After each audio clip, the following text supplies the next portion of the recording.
हो हो हो जमीन अधिग्रहित झाली हो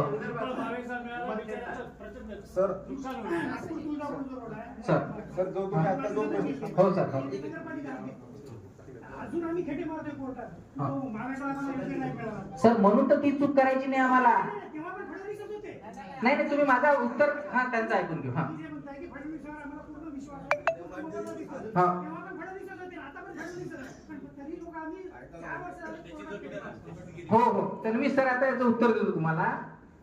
त्यावेळेस मी काय बोललो की शेतकरी जागा झालेला नव्हता. आमच्या कुणी आमच्या शेतात यावं, जमिनी मोजाव्या आमच्या आणि उद्या नोटीस द्यावी आणि आम्ही गपचूप जेवढे मिळतील तेवढे घेऊन शांत बसावं. बिलकुल नाही. हीच भूमिका आजपर्यंत शेतकरी करत आलेला आहे.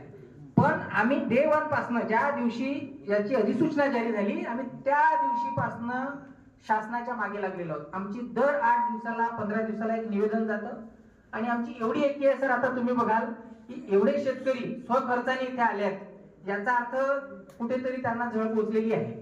त्याच्यामुळे जी चूक त्यावेळेला आपल्या हाताने झाली म्हणजे तुम्ही सुद्धा आमचे शेतकरी बंधूच आहात तर ती चूक आता आम्हाला रिपीट करायची नाही म्हणून आता आम्ही सगळे एकत्र आलो.